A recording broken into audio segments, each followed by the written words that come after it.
Hello, cross teachers. It's another masterpiece for our My Master's Teats.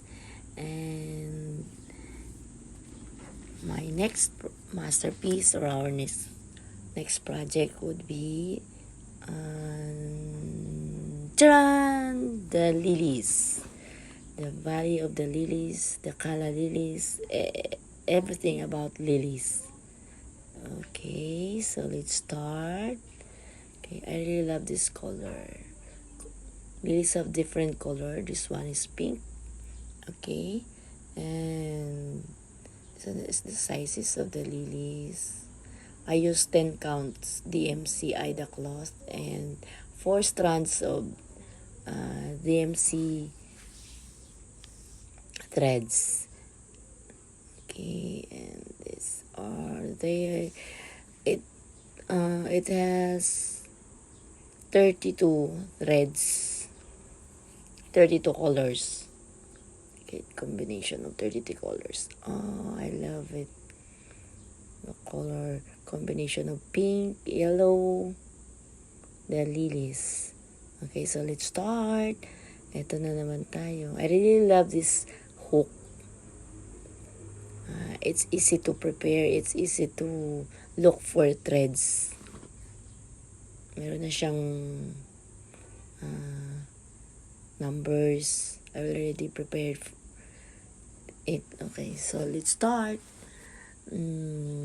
As usual, I always start my masterpiece, my stitch at the center. So we're going to look for the center.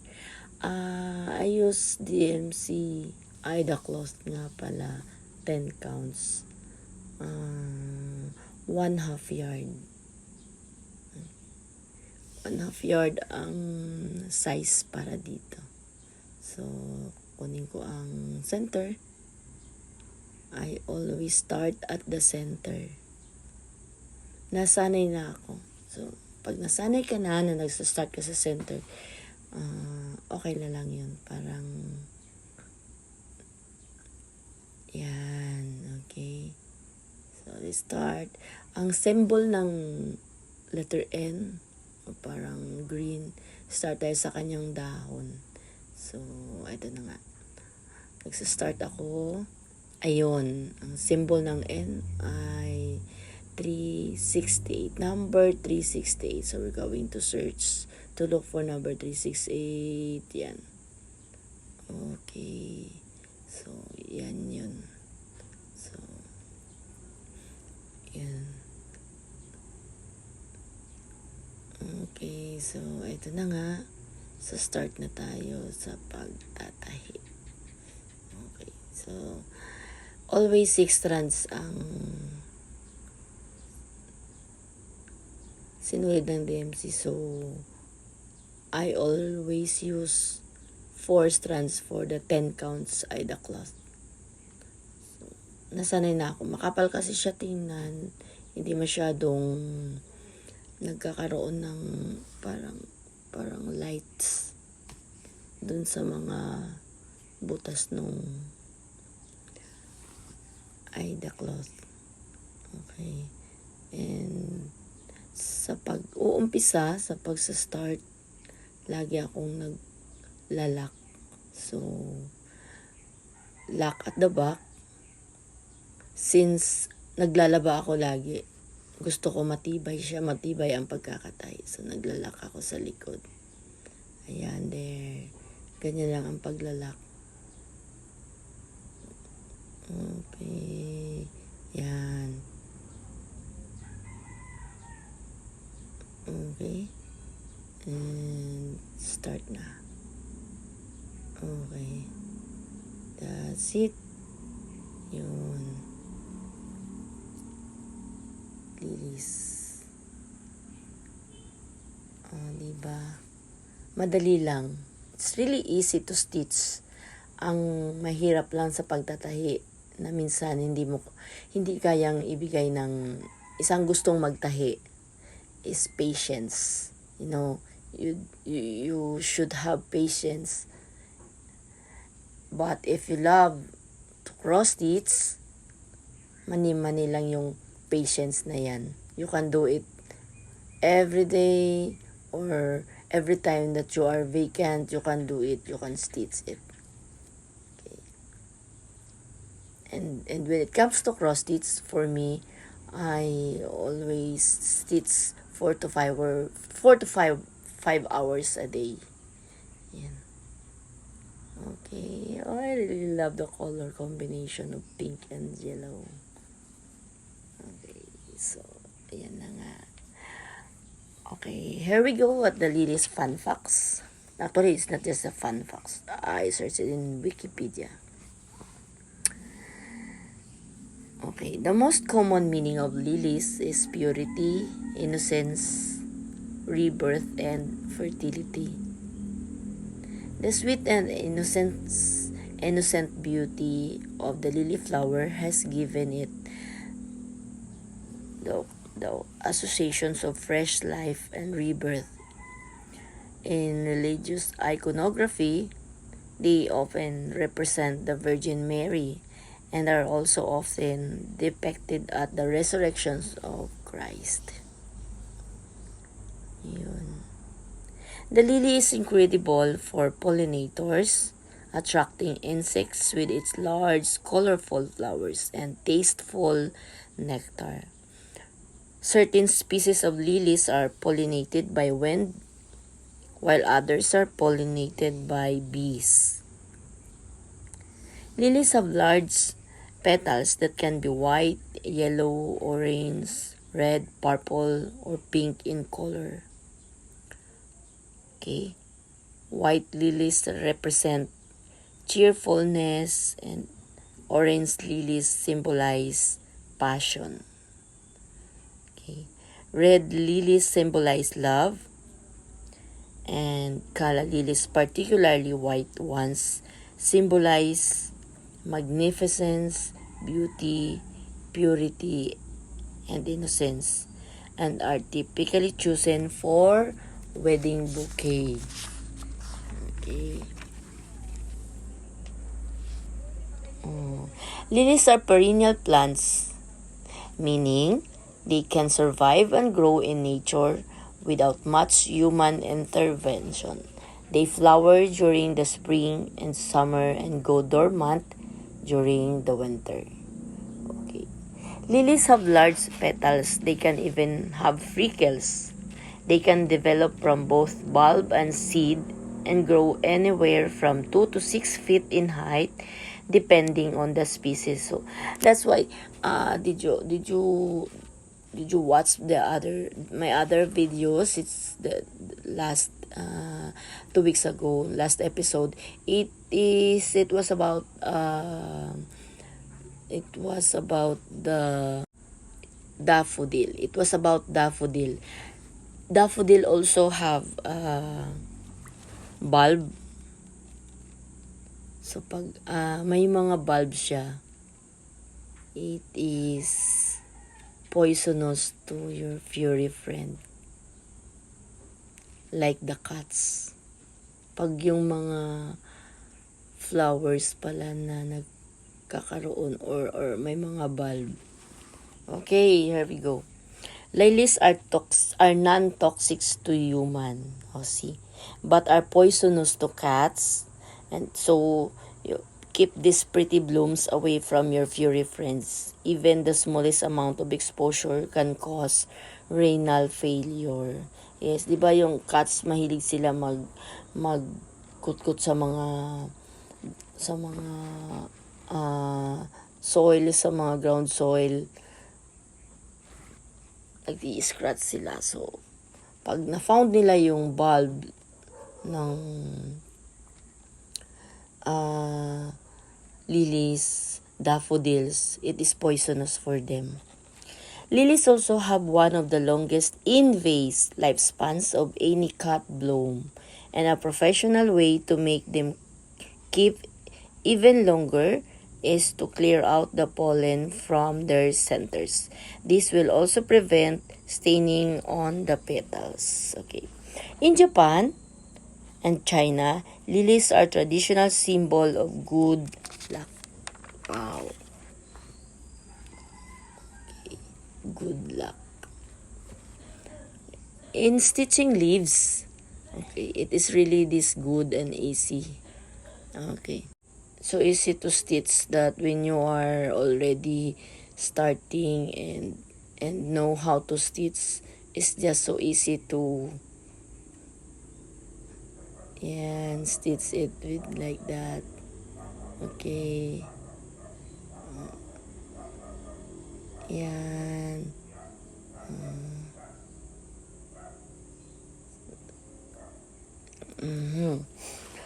Although these flowers are toxic to our furry friends, lilies have been used medicinally and in cuisine for centuries. Okay. So, nagagamit din naman siya sa pagluluto. Or eto nga, sa mga herbal, mostly herbals. Like this, dried lilies are an ancient laxative or diuretic, and wood lily roots are used to treat stomach disorders and fevers. Oh, useful sila. Actually naman, every plant has their own medicinal,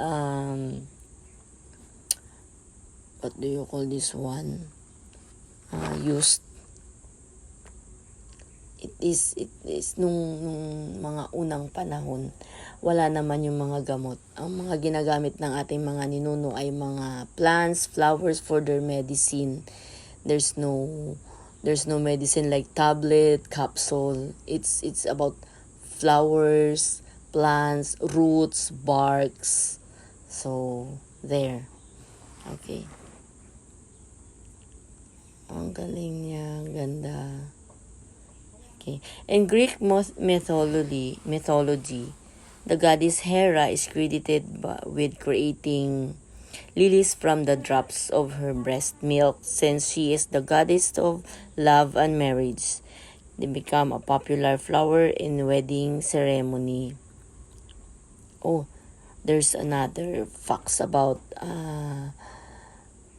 lilies bulb for medicine.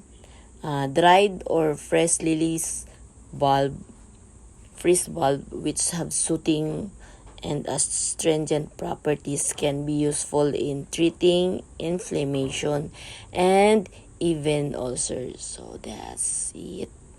Diba? They use for medical issues. And yeah, lilies. Okay. So, finish na ang leaves. Okay. There. I have a lot of lacking threads. I have to wait it for a while. Yeah, there's a part of this. The thread has not yet arrived. Okay. Oh, I really love it. Amazing color.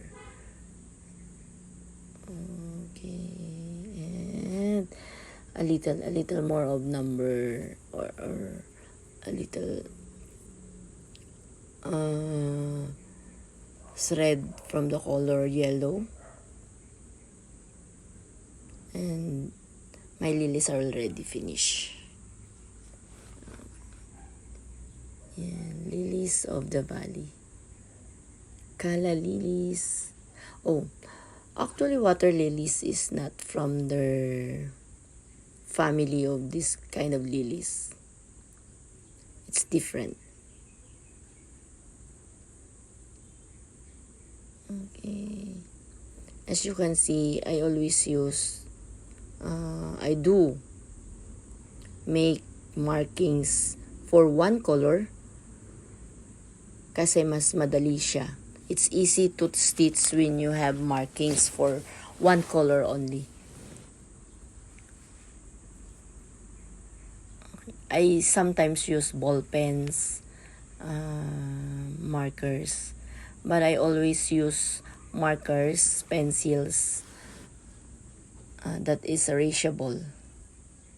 Kasi kapag ka nag-wash ka, when you soak it in a water with soap. It's easy to remove. Okay. Oh, kala lilies. Oh, lilies. Kunti na lang. This lilies.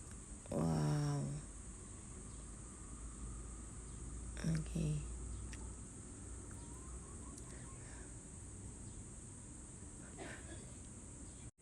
I really love the color green when it comes to stitching. Oh. So easy to stitch.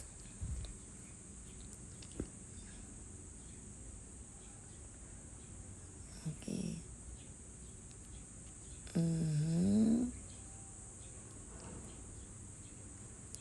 Oh, maybe I have to tell husband that I want lilies for our anniversaries. Oh my God. So beautiful. And maybe on Valentine's Day and on my birthday.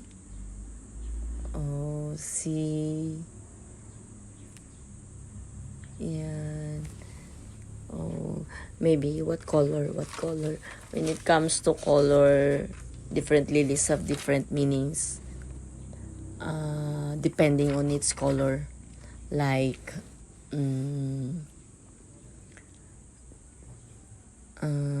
yellow or white lilies symbolize modesty and virginity. Yellow lilies represent cheerfulness. See?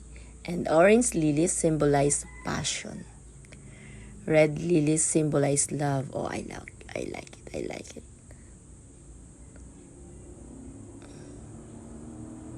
Oh, so maybe I like the color red, the color yellow, the color pink, the color white. Oh, everything. Any color of lilies. It's beautiful. Yeah. There it is, back stitch. Back stitching. When you do back stitching, it's kind of enhancing the masterpiece, your project, like this one. You're enhancing it when you use back stitch, when you stitch it. Okay, that's the center of the flower. Okay, and so that's as easy to do for the back stitching. Okay.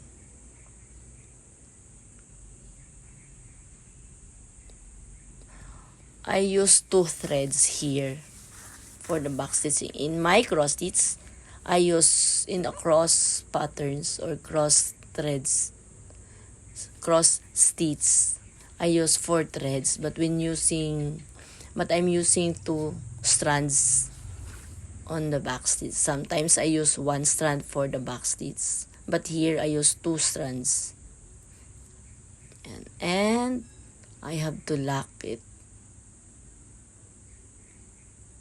When you finish another stitch, I lock it like that. I always do lock at the back of the project, at the back of my masterpiece. So it's ready to wash. I should make it a border again. A border. It's look good when you put some borders. Okay. Oh, it's lilies. Amazing color. I love it. Bye.